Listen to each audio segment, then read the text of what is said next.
Hey there friends, and welcome into Artemis Anarchy episode 27. Is Twitch getting rid of Partner? Let's talk about it.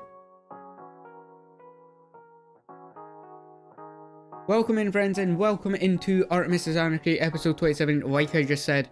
Anyway, so today's topics are going to be talking about Twitch getting rid of Partner. We're going to do shapes, like skateboarding board shapes and stuff, and the reasons for them, all that type of stuff. We're going to go over longboard shapes as well, and snake boards and all that stuff.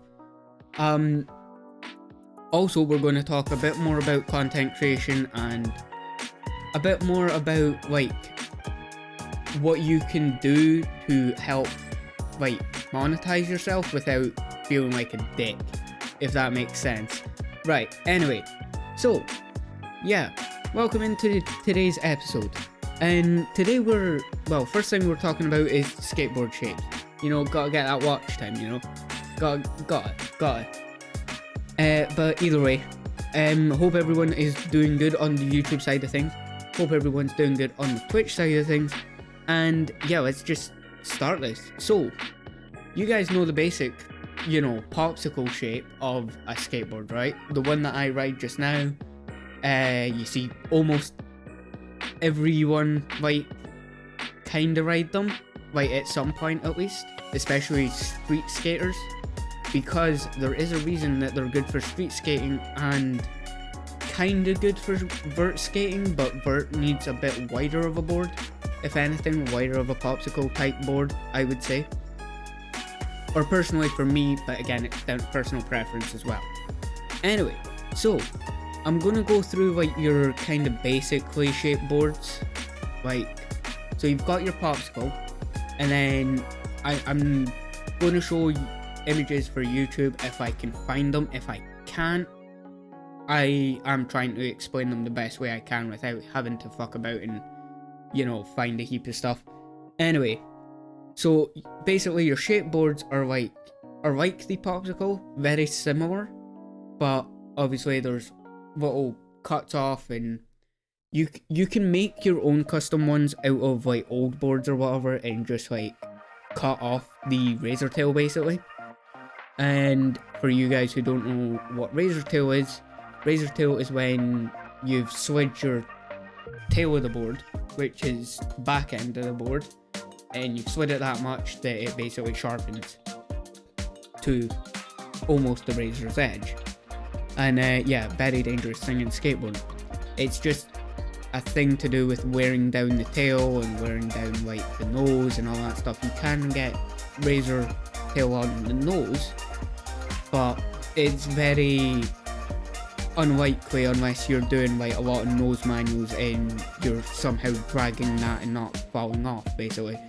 Anyway, right, so what your shaped ones are used for mainly, or what I've seen them used for mainly, is freestyle. But there's a specific shape, and it's like, if I can, like, so like, basically imagine your popsicle board, which is just rounded edge, and then put a line through it almost. And obviously like concave and stuff comes into it as well. A lot of freestyle boards are a lot less concave, and they're more like flat, because that does allow for more of a, you know, easier to pivot off of and stuff like that. We're doing like walk the dog and spacewalks and stuff like that, which are tricks that can be hindered by concave and stuff like that, because like obviously your foot's trying to sit in a set position, and then blah blah, you're trying to get other stuff, like you're trying to basically keep your foot as off the board as possible, and but keeping it slightly attached and just like kind of gliding on it almost, if that makes sense. And basically what a concave does is basically makes it so your foot's flat against it all the time, which if you've ever tried like doing spacewalks or anything like that, which are basically just you're sitting in a manual and you're basically just pivoting the board like almost like that, right? It looks pretty smooth. It's usually used for combination tricks and stuff in freestyle, from what I've seen. But basically trying to do that movement with a concave, like a board with a lot of concave, it's almost like, it's still possible, it's just not as easy as, you know, a flatter concave or like almost no concave at all. But again, down to personal preference, it's down to a lot of other factors like the type of skating you're doing. It's, if you don't like that type of skating, don't get a shape board that doesn't have a lot of concave. Get a shape board that has a bit of concave but can still be that bit of a hybrid board, so that it's street and it's freestyle. So that way you can still have like at least a bit of fun with both, and you can experiment with both. That's the way I would put it. It's probably the best way to put it. There is a lot of other types of boards, like your vert boards. Like your vert boards are mainly just usually wider and maybe like a little shaped at the nose. That makes it easier just for grab tricks and stuff. There's still a bit of a concave in them most of the time, but again, the wider foot base, the easier it is to land basically. So like, for me for example, I should probably be riding an 8-inch board to an 8 to 5-inch board, something like that. Like I think anything above 8 to 5 is too big for me. An 8.5 is way too big. Like I feel like I can't do anything with an 8.5. But like the 7.75 is just that tad too small for me, which I have found out. It is easier to flip, but it's harder to land on because of the, well, there's less surface area to actually land on. And I would credit maybe some of my failing of kickflips to that as well, because again, I'm overthinking that whole landing area, because you do it subconsciously anyway. But yeah, like again, I am getting new shoes that are a lot tighter, and they should be better now once I do get those new shoes, once they fucking get delivered. But Royal Mail's a useless pain in the ass. But you know, either way, basically the other types of shape boards I would say is just any board that any skater's made. Like they'll just cut off pieces of like a board or something. Like I could probably do that with my other old board. I just don't want to take the Artemis off of it. That's the only reason I've not done it with that board. But once I do get a new board, I'll probably do it with that, with the board I'm riding just now, that has William Kai on it. And if you don't know what that's from, it's fine, don't worry about it. It's an inside, well, it's not an inside joke, it's a thing I tend to say a lot in another streamer's stream.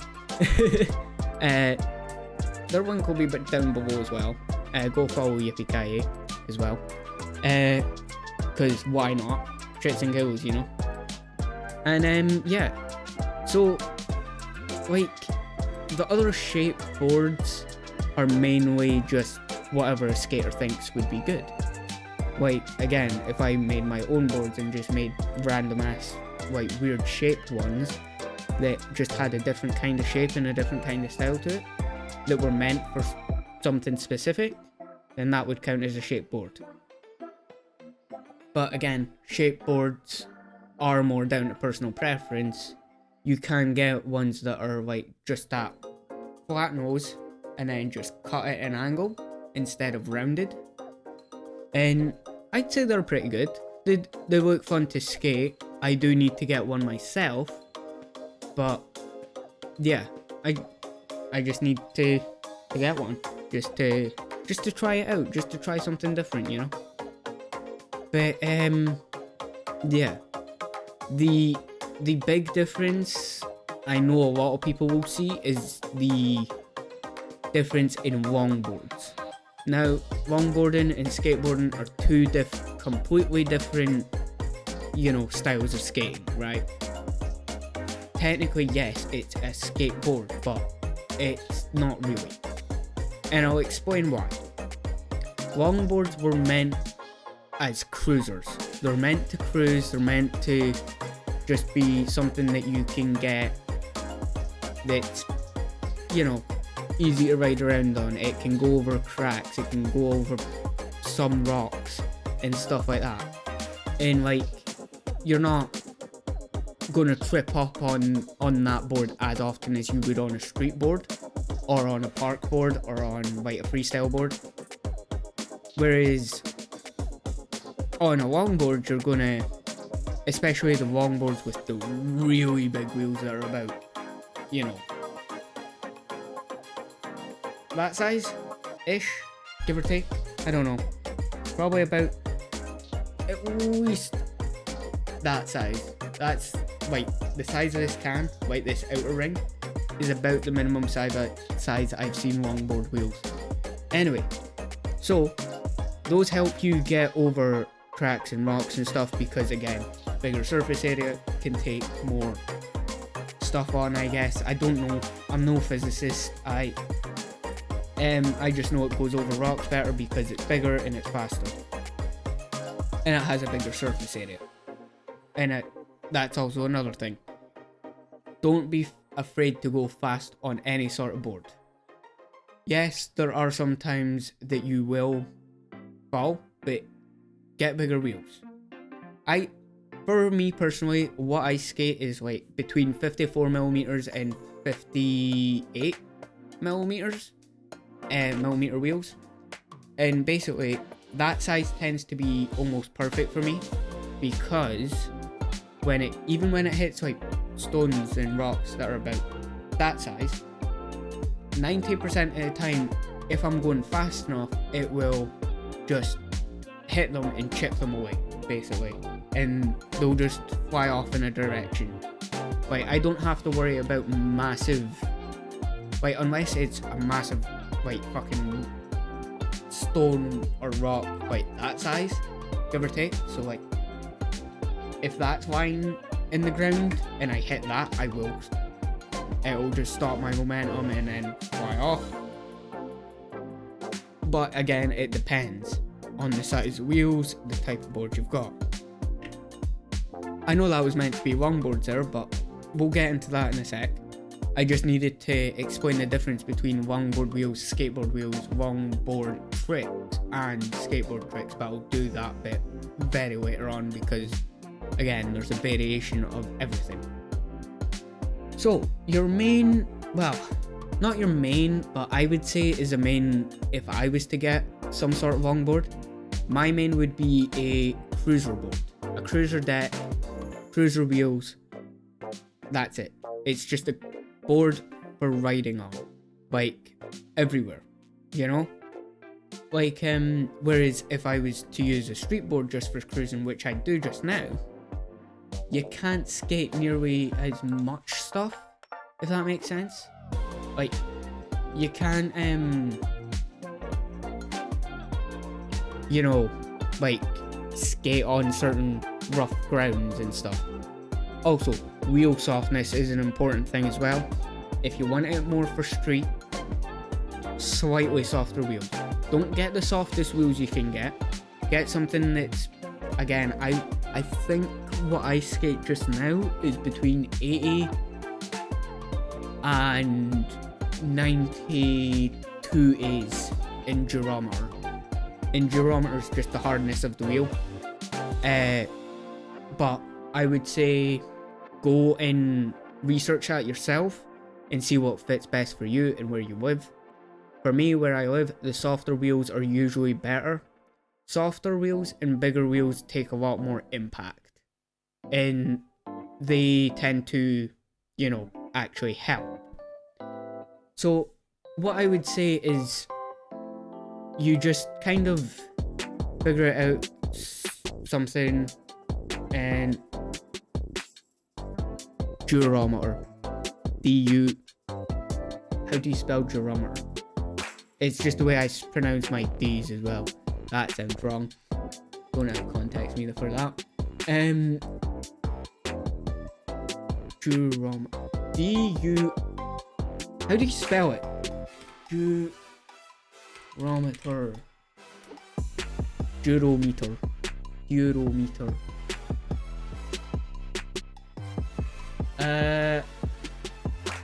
Oh wait, I was right. Wait. Again, it's the way I pronounce it. Duometer. Duometer. There. I spelt it right there.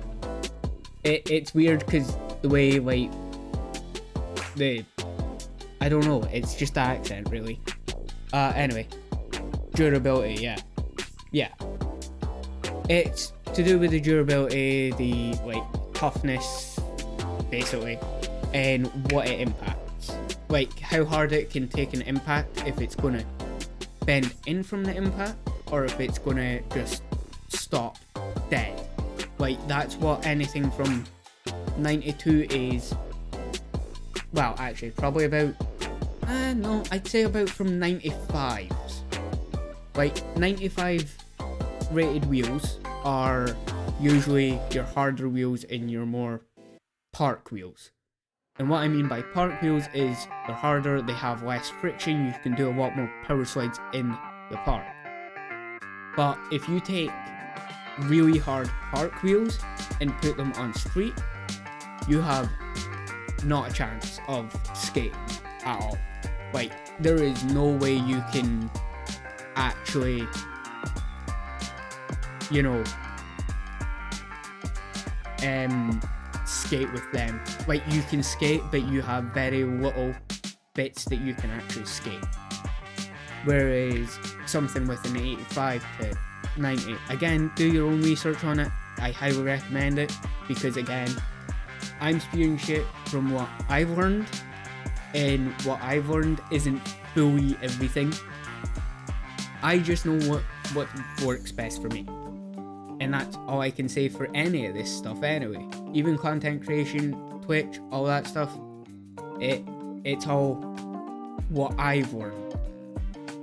So again, take my advice, but take it with a grain of salt, and take my recommendations with a grain of salt, because I am going to be biased towards certain types of wheels and stuff because of, again, where I live and how rough roads can be here.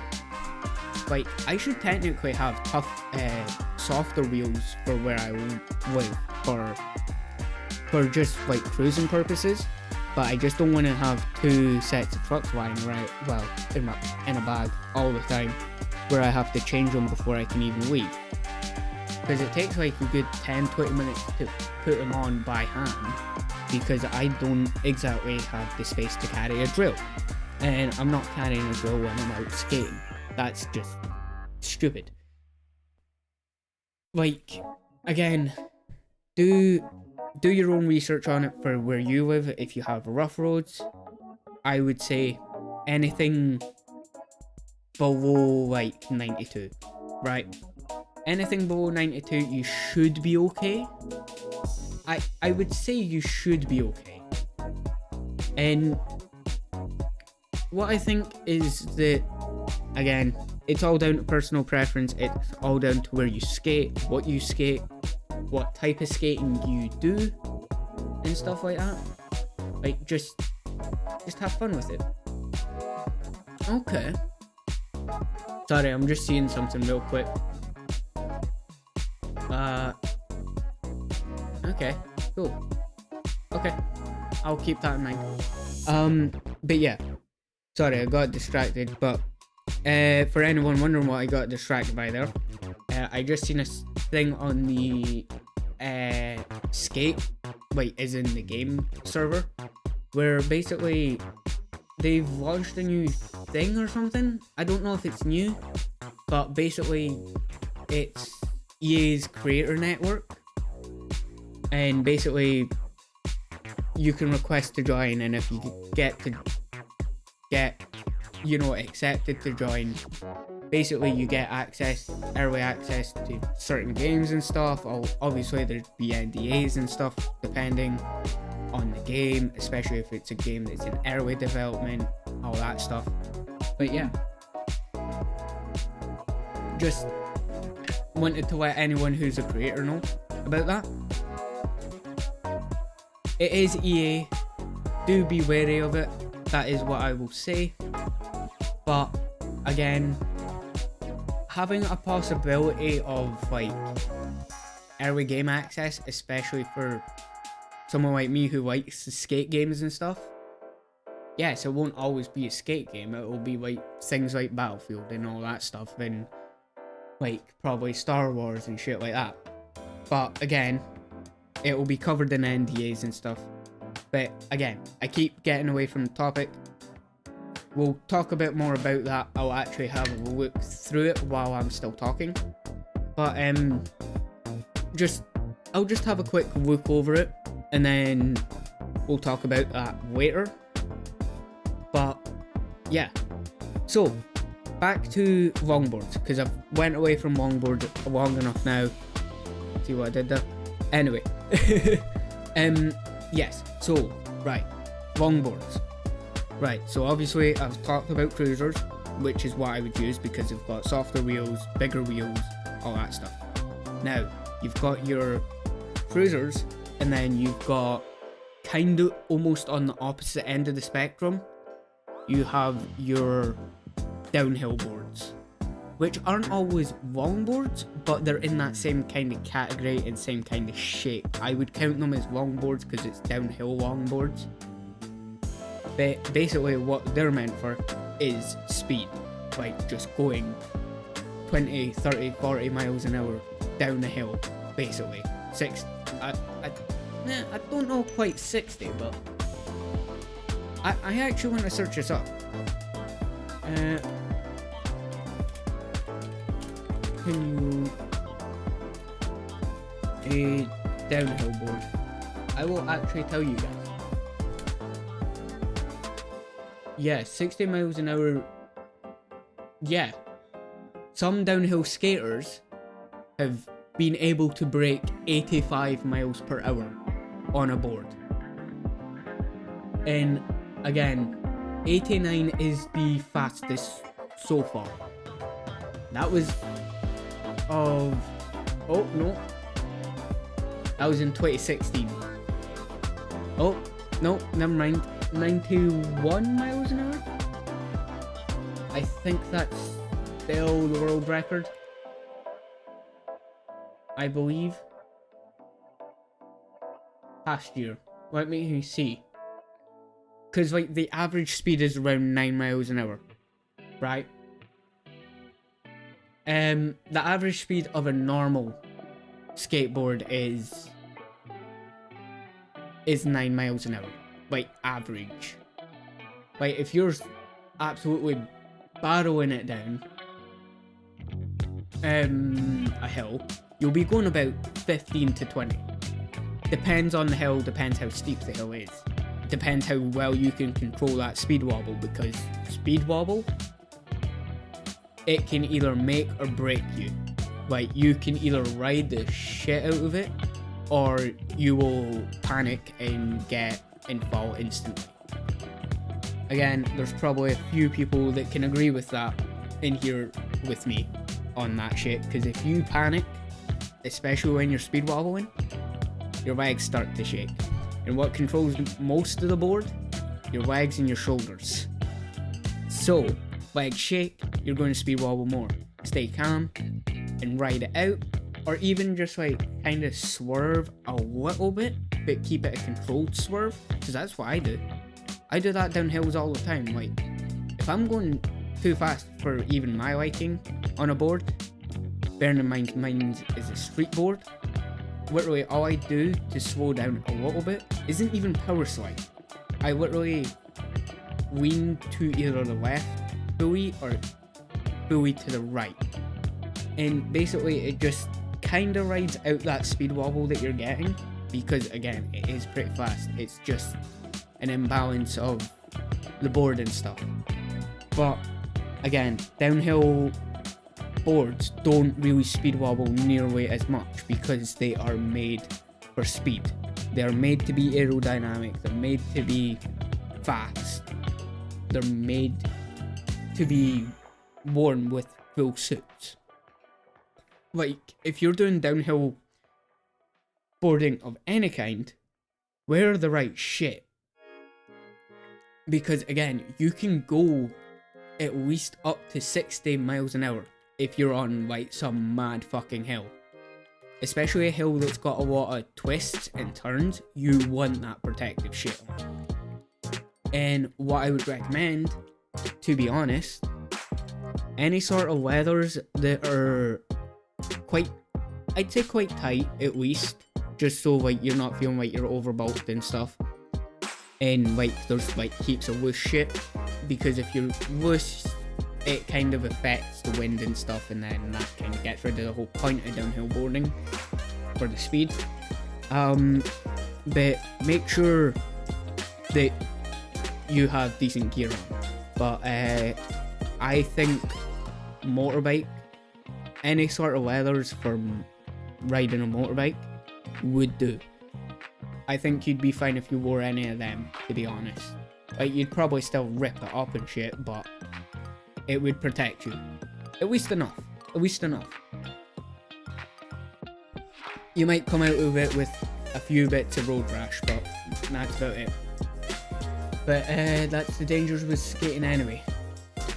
That's just the normal danger of skating, to be honest. But yeah, just you've just got to make sure that that's the type of skateboarding you want to do, because that takes a lot of commitment, and I do have respect for the people who do it, because it is madness. Because yeah, like all again, all that's made for is speed. If you do not like going fast on a skateboard, like a normal board, and you're on flat ground and you're not even on like a hill, you will shit yourself. And I'm close to meaning literally. And basically,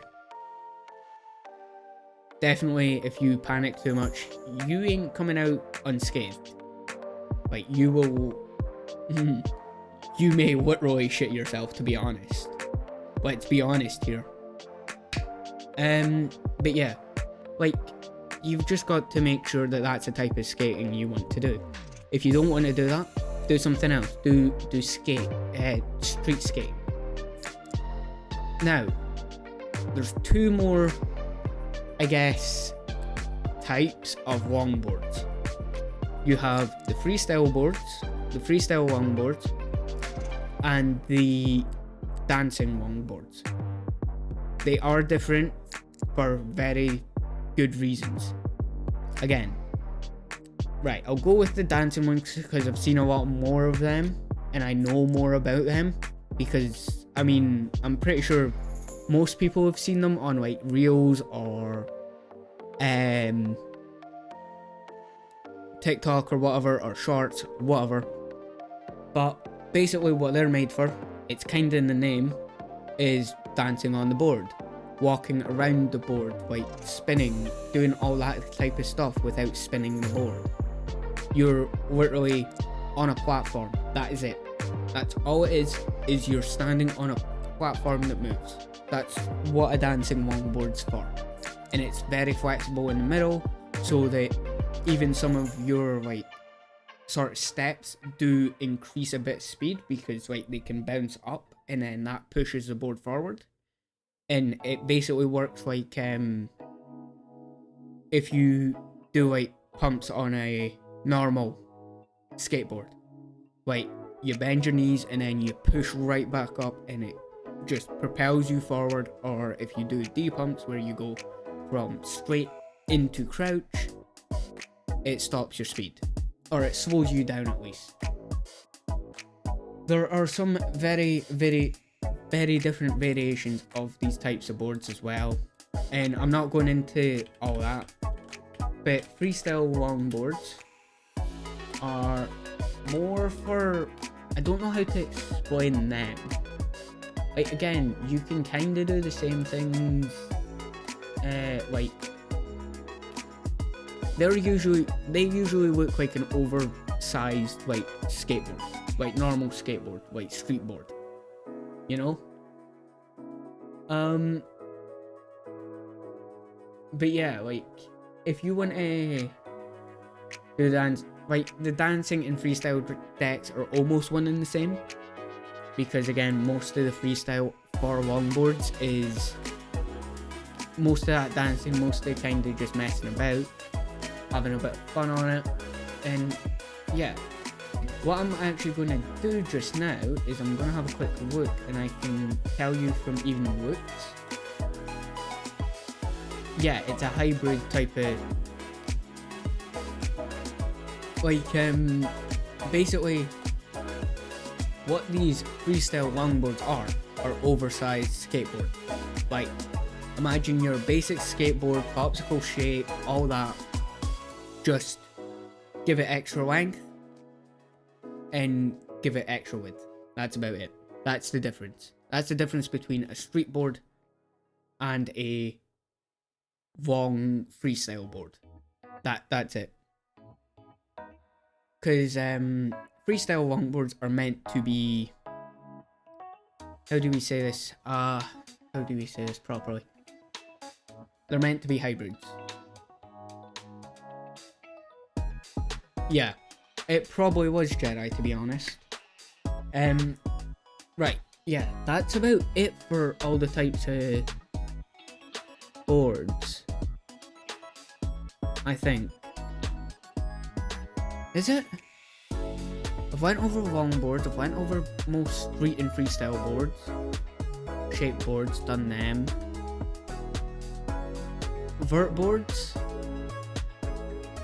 are basically just, again, bigger, like wider street boards almost, and they're maybe a bit flatter and concave. That's about it. But that's the only difference between like normal street skateboards and vert boards, is they are just, again, flatter. They're easier to play on vert. Obviously you still get your kicktail cruisers and you get your flat cruisers as well. Kicktail I would highly suggest, especially if you're putting grip tape on your cruiser board and you want to be able to at least always on the cruiser board, get one with a kicktail. Don't get one that's just pure flat. But again, down to personal preference. Everything in skating is down to personal preference and budget and all that stuff. Like, hell, even my board there was literally just, I was just trying out what I want to skate, and I found out that I want to skate an 8-inch instead of a 775. I may change even up to an 825, it depends. But enough of that, let's talk content creation now. Yes, this has been the bit you guys have been waiting for at least half an hour now. At least, well, almost 40 minutes to be honest. I basically left this because usually these are the shorter parts and I want to get the skate section out of the way for you guys, and I also want the watch time, okay? Let's be honest and open here. I want the watch time, alright?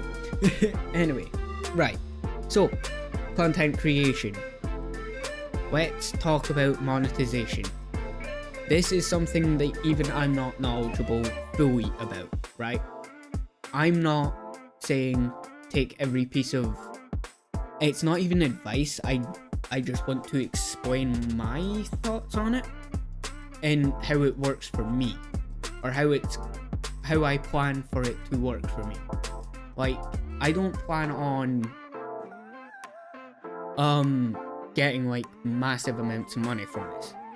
No, what I expect from doing this and all that stuff, and doing YouTube and doing Twitch, doing TikTok, all that stuff, once it does eventually start making me money, what I'm going to use this mainly for is to build up another type of thing. It's like to do with my content and stuff as well.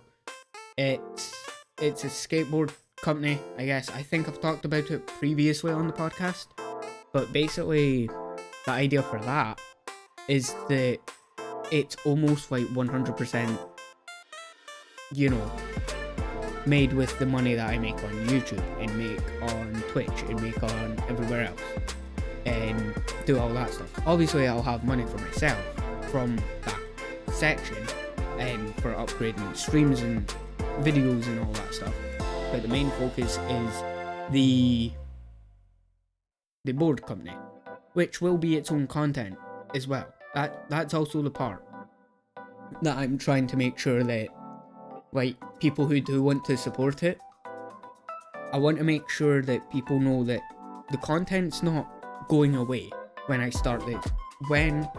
If and when I start this board company, if anything, there's going to be double the amount of content. That's it. Like, again, it's about splitting what you make as well. It's about splitting how you make it and what you do with the money that you've made as well. So basically, the way I would say is make sure you have different things for different people. So, like, obviously by the end of this year, I'm planning on having 2 different channels, a skate channel and a gaming channel. The main channel will be the skate channel for me. That will be the main focus for me. But the gaming channel's there for people who want to see more of the gaming side. And I will mix them both together eventually. Like, that's what I'm doing at the start of this, but I will separate them a bit, see how that does, and then merge them back together as well. Like, I want to, give people a variety of content.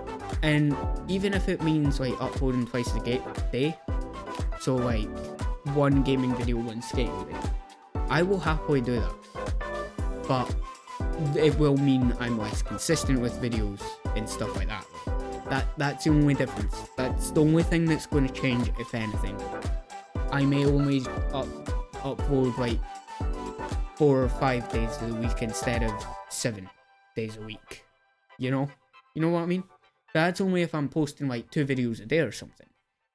And that's what kinda, I guess, leads me on to the next part. Like, obviously I'm still talking about splitting your revenue, but don't just bet on this. Like, if you want content creation to be a career, and I'm trying to word this as best as I can so I don't sound like someone that's trying to give Twitch tips or monetary tips. This is just, again, my thoughts.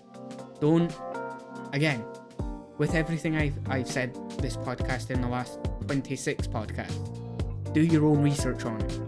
Trust me, you'll be better for it. If that's the only piece of advice you take seriously and take 100% of, take that piece of advice. Research your own shit. Like, I've not got the answer for everyone's type of content. Like, I'm doing skating and gaming content. You might be more of a vlogger and more of a, just chatting streamer, whatever. I don't know. I don't know what you do. You don't know what I do. Well, you do, because you watch my shit. Never mind. You get what I mean though, right? Like, I don't know what you're doing. I don't know what your aim is for your channel or for whatever thing you're doing. Like, this is just what I know is going to possibly most likely work for me. And especially with the way my brain works, it likes to focus on at least 3 or 4 things at once. Like, again, like, even while I'm talking during this podcast, I've been looking at Discord, I've been looking at Twitter, I've been looking at about 5 other things, thinking about more skate video ideas for once I start skate videos, Like, just make sure it works for you. I know that doing different things all the time is going to be what makes my stuff grow, because I can put 110% effort into everything that I do because I split it up, or I do it all at once, all at the same time. I don't overload myself with it. Like, yes, people that see what I'm doing may think that I'm doing too much for me, but for me, it doesn't feel like it's enough a lot of the time, and this is me taking it slow. Like, obviously, like I've said before, I do my own video editing, I do my own thumbnails, I do my own overlays, I do 99% of my own shit. like, well, actually, probably 100%, but like, I wouldn't give that 99%. Actually, I'll give 10%, obviously, to everyone else, because, like, obviously donations and stuff help, bits help, all that stuff, right? I don't want to discredit you guys. You guys are as much of the success of this whole thing, and my hard work as well. I know I work hard, but I don't see it as hard work, because I'm enjoying it. That's the thing. If I keep enjoying this, I will keep doing it. The second I don't enjoy this, I will stop. You know, like, if I ever get bored of this and don't want to do it anymore and just want to fuck off and be a recluse, basically, I will just up and do that in an instant. The second that I want to just be away from everything, I will just, boom, I'm gone. Like, that's the thing with this as well. It's like, it's also a pretty unstable way of making money anyway. Even when you're like big and stuff, it's not the most stable, because you've got to deal with copyright, you've got to deal with monetization on YouTube, you've got to deal with other fucking thousands of things that are very unstable and unsure. Like, you've got to be able to keep improving, keep hitting those high numbers. Like, yes, don't look at your numbers, but also look at them. I know that's confusing to say. When you're starting out and you're doing like everything, don't look at your numbers then.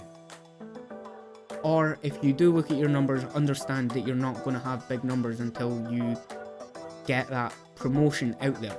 You know, like, until you learn how to promote your own stuff. You know, even I'm still learning that.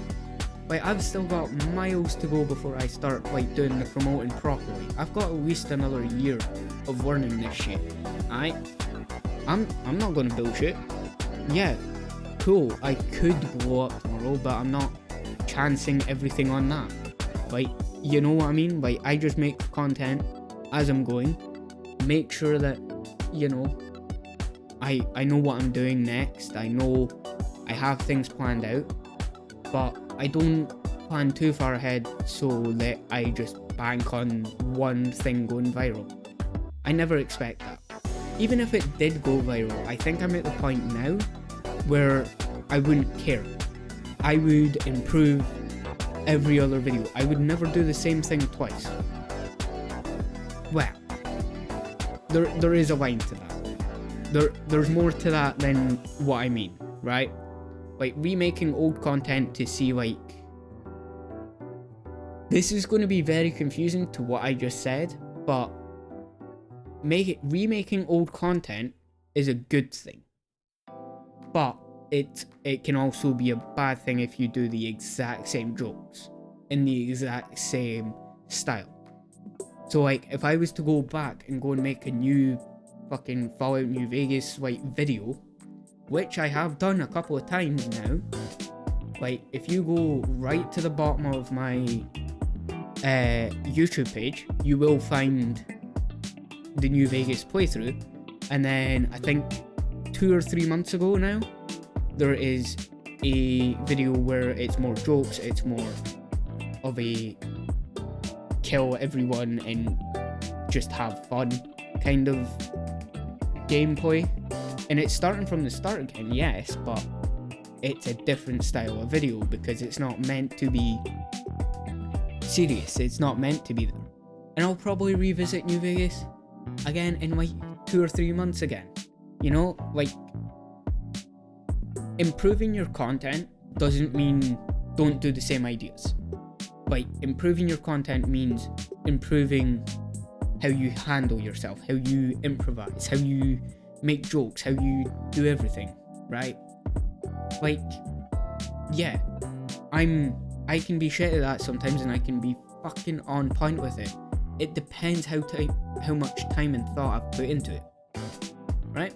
I know my last like 3 or 4 like videos, yes, they've been slightly funny, but they've not been good enough. Like, not to me anyway. Like, some people who have watched them might say otherwise, but it's not improved enough for me. Like, I need to go back and watch like those past 3 videos that I've done and fully watch them again, and then decide what went wrong, and then maybe remake a video or do something else, like my Rainbow Six video a couple of days ago, right? Or like, I don't know, last Tuesday for you guys on YouTube, last Wednesday for you guys on YouTube, right? Take that one for example. I don't know how to do Rainbow Six videos for YouTube. I know how to do them on stream, but I don't know how to do them on YouTube. So I was trying to come up with good jokes and stuff for it, but it just wasn't working because I had nothing to bounce off of, and I had to keep talking during the matches so that I didn't have to cut out like half of a match or something. So you guys could still get the full match feeling, but it was still there to be fun and entertaining. Whereas, like, maybe even my Skater XL map, that's my best video on the channel recently. I would say anyway. I did feel actually pretty good about that one. Same with a couple of the Hitman videos and stuff. But basically, because I put the time and effort in to make stuff like that. Also, hello Citrus, how you doing? But because I put effort into rating the skate spots and stuff like that, that made it better. Some people seem to like that more, some people seem to like that less. Like, it's all about finding that audience that you want, or finding those things that work for you. Like, knowing what works for you is probably what's best. But again, you know what I'm going to say. It's down to personal preference. It's down to your content. It's not my content. I couldn't care less what you post. If I like it, I like it. If I don't, I don't. I keep my mouth shut. If you're just being a dick, then I'll say something. But again, you've got to find your own content that you like. Like, find content that you can make that you will sit and watch and listen to your own voice with. That I think is some of the part of the main secret. I would say that I wouldn't say it works for everyone, because again, a lot of people really hate their own voice, and I get that. Like, I hate my own voice, but I still sit there. I would never be a dick. I lied. I know. But like, again, even with your stuff, Sirius, your content's usually enjoyable. Usually. I have to give at least leeway for like you to make mistakes, you know? Like, so far, I'd say most of your stuff is good, you know? Like, everyone has different types of content, and even my content's not for everyone. Like, I've seen some people prefer the skate content, and then some people prefer the podcast, some people prefer me playing multiplayer games, some people prefer me playing single player games, and it is what it is, like Citrus just said. But like, you've got to make sure that you know what you enjoy. Like, if you took yourself out of the driver's seat and stopped being a picky bastard, yes, I know, hypocrite, but I watch my videos from two perspectives. I watch my video first as me, as editor, as like doing the editor kind of thing, right? I've got that editor mindset on. I'll watch it, see what I can improve. And then I'll watch it again, but with more of a mindset of a viewer. Like, I'm not sitting there picking bits apart. I will sit there and just watch the content. I won't, and anything that I see that I don't like as a viewer, even if it's my own shit, I am not biased toward myself. Like, I am my worst critic anyway. Either way. And I think that stands for a lot of people. But, like, even videos that I'm proud of, I can pick pieces apart as a viewer and as an editor over in some of my favourite videos that I've made. like the most stealthy assassin I've ever seen, that video. That was just too quick. I took that mission too quick. I could have done more interesting setups and stuff. I was just in a rush to record that day, and I know I was. And the editing itself was fine, but it could still be improved upon. It was, that one felt like it was too quick and too rushed, and even as like having that viewer mindset, I could watch it, but there was some parts that were very dull and very boring. And again, at least I admit that. There are a lot of people who don't admit that and just want to save their ego and hope that a video that they put zero effort into does well. I don't expect any of my videos to do above 2 views, to be honest. Like, anything above 2 views is good to me. Like, that's a good video for me. For now. Yes, maybe in like a year or two it'll be like 100 or 3,000. Doesn't matter. You've always got something to improve upon. Just because you've got high views for certain videos doesn't mean you stop putting in effort. You won't make all your money off of one video, because it can potentially still get copyrighted. It can still get, demonetized. It can still everything. I'm talking from a YouTube perspective, obviously. But even the same thing with streaming. If you get lazy with your streams and you don't put in maximum effort of what you can put in, you don't do the best that you can do every stream, A, you're gonna lose your viewership. B, you're gonna, maybe just lose that motivation to actually do it because you've started looking at your numbers too early or whatever. Like, yes, even sitting here right now, I look at my numbers a little bit at a time. And if you don't enjoy what you're playing, that is also a main point that Citrus just fucking made. And making that point, you have to make sure that everyone can feel that you're having fun. Like, you want to convey that you're having fun. Because otherwise it just feels forced, and there feels like reactions that are forced and stuff. And yeah, you do make that mistake, especially early on. Like, again, I'm still pretty early on in content creation in general. I've made that mistake a few times. Like, I force myself to play Where's If You're 2? Where's If You're 1?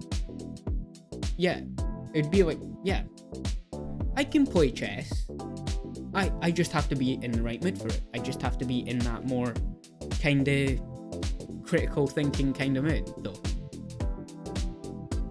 It's why I don't have a lot of Valorant content on YouTube. It's why I don't have other stuff. Like, I'm not good at chess, so you'll win almost every time, Citrus. Don't worry about it. You'll get like a massive win streak on me, because I tend to have fun with chess. Like, I don't play it to win. I play it to just mess about. And I've won like twice in total. And that was people going easy on me. And I was just doing random fucking rush tactics, basically. But again, the other thing I would also like to definitely drive into anyone is make sure your community feel included. Like, I try my best to include everyone in the podcast and stuff, everyone that's in chat. If they want to chat, they can chat. If they don't, they don't. There is no pressure. But sometimes having chat as a co-host can work. Like, you've got to make it work. And yeah, like, I try to include most of the community in the decision making for videos when I run out of ideas. If I don't have an idea, I'll usually post in Discord or something that, hey, I've not got an idea. What do you guys want to see? Like, again, that Rainbow Six video. People wanted to see a bit of that from me for YouTube. I don't think I'm personally great at that type of content, but I gave it a try. I know how to improve it now. Like, I could definitely see me doing another Rainbow Six video, just maybe with more people. And and having more of a bit of fun with it, and like get people on it to just have fun and kill shit. That's all I use games like Rainbow Six and Overwatch and all that for anyway. Like I just do that, you know? I just make sure that, you know, everyone feels included. Be open with your community is the main point I'm trying to drive home, you know? Like, if you take, I will say, if you take 3 things away, actually, because I've got another point to make. Make sure you include your community. Make sure your community felt listened to, right? Make sure that, you know, you have, you know, you still do your own research on everything. Like, I'm not talking just skating, I'm not talking just content creation. Everything you do, research. Research it yourself. Yes, if people are telling you, if there's like some sort of average weight of people doing something, yes, it's easy to take that, but take that and put your own twist on it, like everyone else does. Like, again, like, I'll sit here and do a podcast, but my own twist is using chat as a co-host, having, you know, more interaction with like the community live and stuff like that, you know? And obviously once I do get it, and once I get my head straight and fucking actually get people on to host it themselves, like the podcast themselves, then we will go ahead with that as well. Exactly. You can get an opinion but not be tied down to it. Yeah. Like, again, the thing is, so my main 3 points, again, are be open with your community, listen to them, talk to them, have interaction with them. It's even if you're just doing YouTube. This is why I put it on YouTube as well, because I want anyone who's not mainly on Twitch or streaming or anything like that, I want their opinion as well. I want your guys' opinion, and I want you guys to be included if you don't watch Twitch enough, you know? Like, again, people consume content differently, right? So again, be open with your community, which, again, there are a lot of people who are, I will say that. Be open with your community, do your own research on anything from streams to skating to fucking what type of dirt you should eat. I don't know. If you eat dirt, sure. I couldn't think of anything actually, you know, normal to say there. Never do. And thirdly, and this is the big one, take criticism well. There is a difference between constructive criticism and people just being nasty. Do not mix them up at all.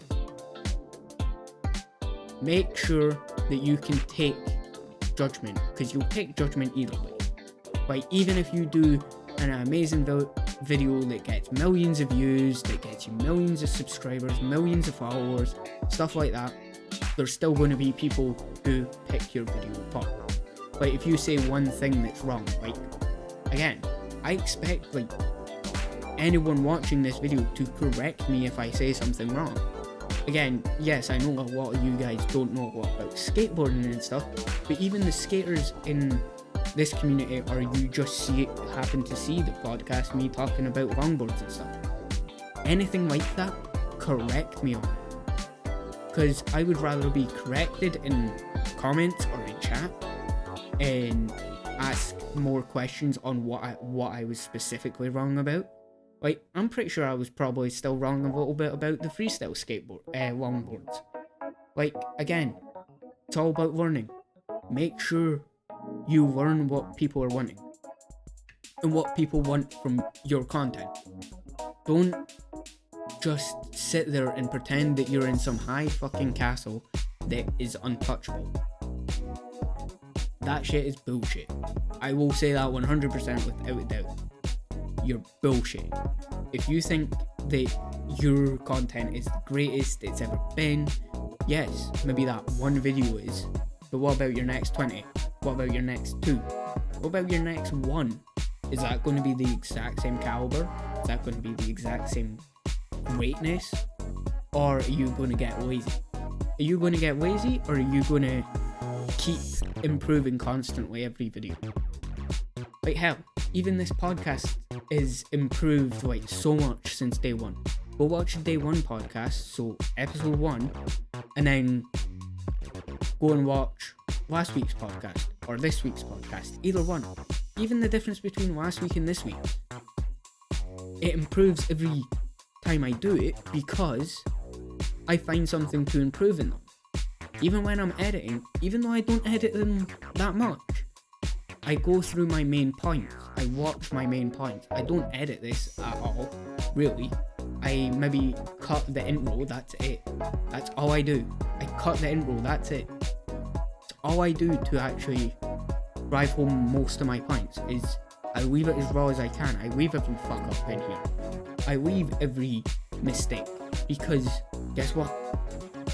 I'm not perfect. You're not perfect. Nobody's fucking perfect. I will fuck up as much as I want. And I can still, improve. Like, again, everyone isn't, there's no such thing as perfect. Never. There's always something you can improve. Hell, yes, maybe I'm good at editing videos, but I'm not perfect at them, I'm not great. But again, I'm here to be honest, not to...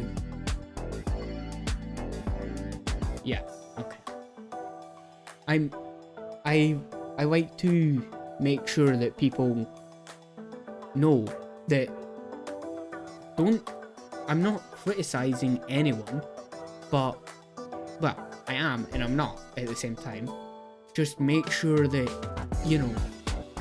you're always improving, you're always making that type of content that you want to make. Don't make anything that you feel forced to make. If you stop liking, like, I don't know, like say you were making like heaps of gaming videos and you wanted to switch up to vlogs, do it. Take that risk. And if you decide, oh, I prefer gaming over this, go back to gaming and then come up with something new. Just like come up with what you want to do, find what your success is, and yeah, never force yourself to do something that you don't want to. If you come up with an idea that you're not sure that works, bounce it off of a few people in your own community. Hell, bounce it off of me, and maybe if I can find a way to twist it so that it works, I will share that with you and I will tell you how I would do it personally for myself. And then that maybe gives you an idea, that gives you a boost. We both could get an idea from it and have our own twists on it and then credit each other for helping each other figure it out, That's just the way it goes. Like, just make sure that... God damn it, Rome. Anyway, how you doing, Rome? But yeah, like, just make sure that everyone in your community is included. Take your harshest critics, talk to them, ask them. Yeah, I'm doing good, man, I'm doing good. But ask your community, or talk to your, again, harshest critics. They will be the ones that will be real with you. They will say what is wrong with your content. Like, they won't, beat around the bush about it. They'll literally just straight out say it. But yes, they might be very critical of you, but if you take that criticism and improve something because of it, do that. Like, don't get stuck in a loop, basically. You don't want to be stuck in Groundhog Day, That made almost sense, but, we'll pretend that it did. Anyway, let's talk to the main part that is all the clickbait, that all this fucking podcast clickbait has been about. And let's talk about Twitch getting rid of Partner. Damn it, you know. Groundhog Day's prick.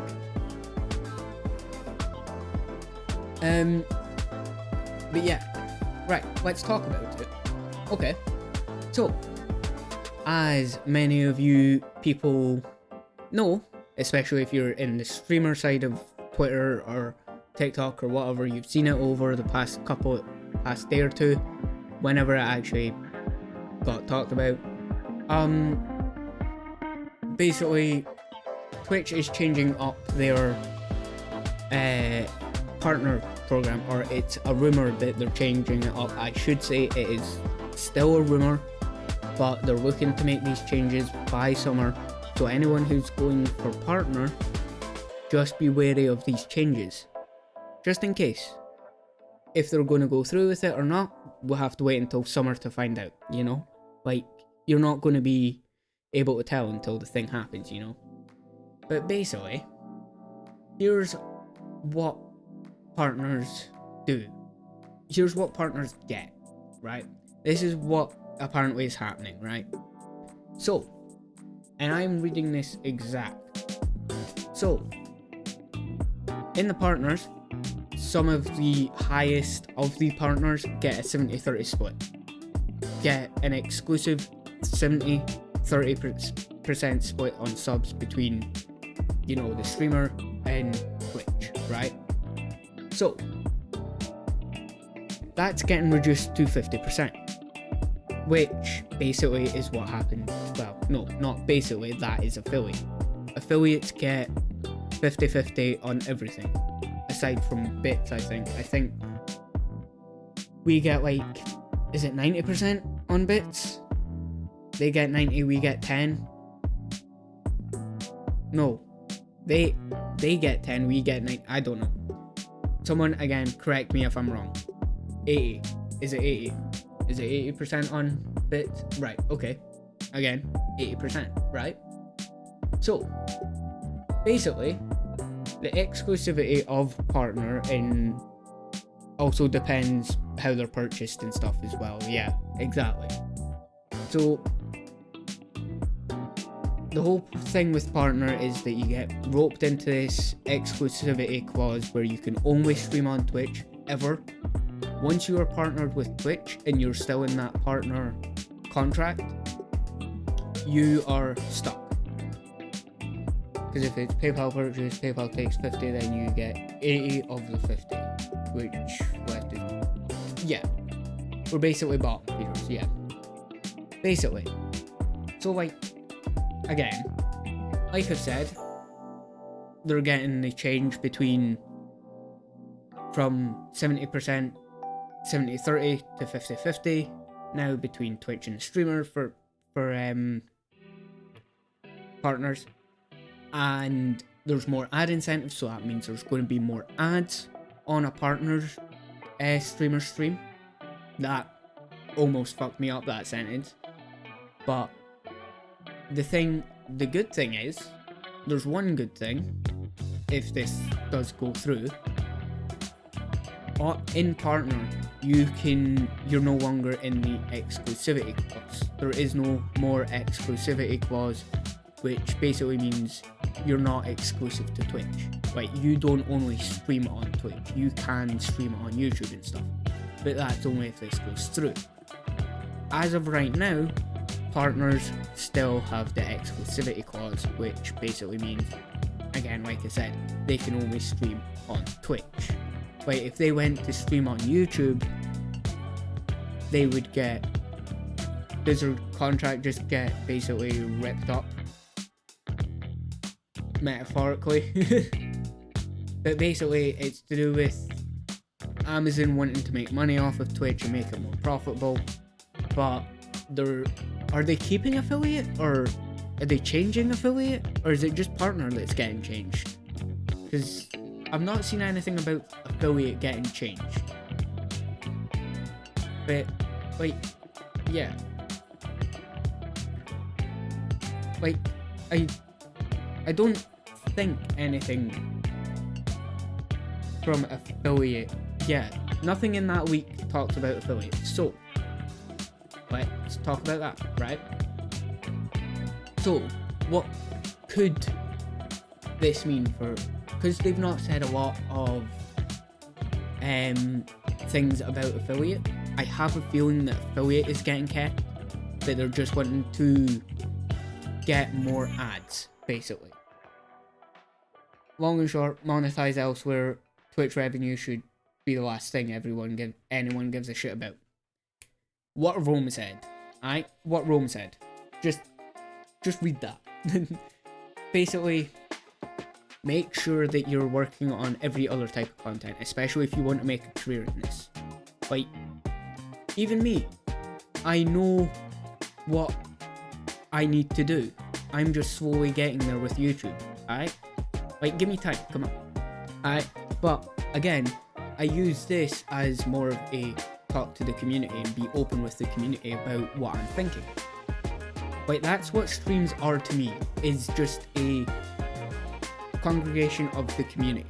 Yes, it's one of my bigger, like, audiences, like, followers and viewership wise, usually.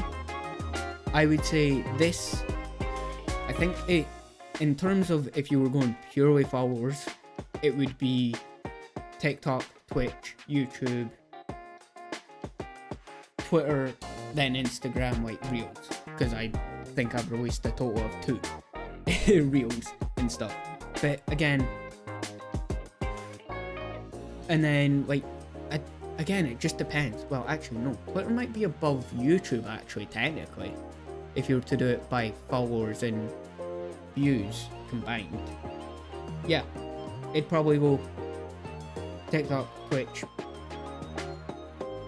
Twitter, YouTube, Reels, basically. That's because I never go on Instagram. I don't use it. I'm probably going to make a new Instagram anyway for that, because I'm going to use it more for skating stuff, but that's about it. Anyway, so yeah, basically, I see this as a bad thing for partners. Like, I actually agree with partners for once. Like, they've done that hard work to earn that 70-30 split, and now they're getting shafted, basically. That's why YouTube has such a high partner thing. Like, there is no affiliate thing for YouTube. There is partner and partner only, and then there's getting verified. That's the difference. But even then, YouTube partners, I swear there's like a decent amount every day that get added to the partner program. But not everyone gets added to the partner program. But they could still get away with like sponsors and stuff, because sponsors don't really give a shit about you being partner if you still got the high views. But that means you're literally working off of commission. Like, you're only working off of sponsors, you know? Like, yes, that can be better and it can be worse. It depends how good you are at marketing stuff. Like, again, I will use something from skating here, right? This is how most skate sponsorships are, right? Not all of them are to do with views. Yes, some of them are. Yes, you have to have a certain following for certain skate sponsorships, right? Especially for ones like Red Bull and Monster and all that stuff, right? You have to be pretty well known. But a lot of sponsors won't look at your numbers, they will look at your skating. They won't even look if you're good at skating. They will look at if you are committed to learning tricks and improving your skating. Like, I've seen people that are about my level of skating get sponsorships just because of the heart and soul that they put into skating. Like, they skate every day, they put their 110% in. It might just take them longer to learn tricks, which again I could get a thing with eventually, especially if I do skate streams and stuff and all that stuff. Like, this is just my my thinking, right? This is the way my kind of thinking works, right? I will eventually get to a point where I've got about 50 revenue streams that are all different, all manageable, all easy to do for me. Maybe not for anyone else to do, but for me to do, it would be easy. Like, well, maybe not like 50 obviously, but you get what I mean, like a varied amount of like revenue, you know, like for example, like I'll come up with the ones off the top of my head right now, right? The ones that I've talked about mainly. YouTube monetization. Twitch, any money that I get from Twitch goes back into the stream, so that's basically whatever goes into the stream goes back, well, whatever comes out monetarily from the stream goes back into the stream. So technically we can almost write Twitch off that way, in a way. But I will keep it here just now, right? So YouTube monetization, once I get that. Twitch monetization, which I have now. Patreon and Coffee. Once I start doing that, I do have a membership thing, I just don't have any stuff uploaded to it because I don't want to do that yet. But they are there if people want to support that way instead of giving Twitch half of it, you know? Like, again, I don't mind about these things, it's just I don't ask for money. It's not what I'm doing. This isn't even what this is for. This is just giving you guys what my basic understanding is for myself. Like, yes, I want to make it a career. Yes, I want to market myself properly. But I want you guys to have the content there before you go and spend, you know, give me fucking another monthly fucking subscription. Or you cancel the one here and go over to Coffee and just do it that way. Whatever way you want to do it. I don't care what way you want to do stuff. Just do it your way, you know? Like, if you can't be fucked going to an external site, don't. Just, you know, it's whatever to me, you know? Like, it's hard to talk about, like, money, especially content creation wise, because a lot of it is donations and stuff like that. Unless you're, like, monetized on YouTube and stuff. But again, I want to talk about it because I want to be real and I want to tell you guys how I feel about it, you know? Like, I don't like asking for money, but it's a basic part of the job and stuff. I mention it now and then, but I give you guys some sort of content out of it. Like, even, like, you know, the tracky goal that I've got just now, that are just joggers that I don't mind the colour of, but I don't like bright colours. I don't like skating in bright colours because it's a distraction to me. But I'll still do it because, again, there's a goal for it. And you guys can get some funny bits of skate content out of it and stuff, you know? Like, again, just because it's distracting to me, it's not much of a bother. Because, again, it's just a mental block in my mind. And you've just got to, you know, find fun ways for your community to interact with it and stuff. And in a way, yes, it is kind of masking it in a way, but it's still a, you know, trade service kind of thing, if you know what I mean. Like, obviously, I do the content here. You guys give me a little bit of money when you want to, you know? Like, I'm not out here making, like, everyone pay for my content. Fuck that. If I was to do that, I'd literally just only do Patreon and Coffee, you know? Like, I'd only do those two. But what I want to mainly do is just keep most people's content viewing the same, or as similar as I can get it to, you know, without, you know, completely rubbing off the wrong way with, like, anyone that does Patreon or Coffee, you know? Like, you've got to make sure that you're not being a dick about it, you know? Like, that's the only way I can explain it, because, like, there's asking for money and then there's just telling people they have to pay, you know? Like, there's a big difference, and you've got to make sure you know that difference. But yeah, basically, the thing as well with the whole partner thing and that, I think they should still get the 70-30 split. Like, I'm not here to discredit anyone. No one's here to discredit anyone for blowing up. It's out of their control. But yeah, like, again, like, people like, you know, that have worked hard and made this shit basically a living for them, and they're just a way to get their revenue cut in half. Like, especially if you focus so much on Twitch and left everything else in the dirt. Yeah, exactly. Like, that is the one thing I would give YouTube credit for, is that you can have those cheaper tiers. Like, I know, like, people like Harris, Heller and all that stuff, have tiers that are literally 99 cents or whatever. Because, again, YouTube isn't his main monetization. Most of his monetization comes from people streaming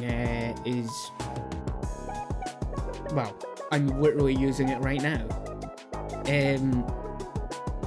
I was waiting to call it Streamlabs. It's not what it's called. What's it called? Streambeats.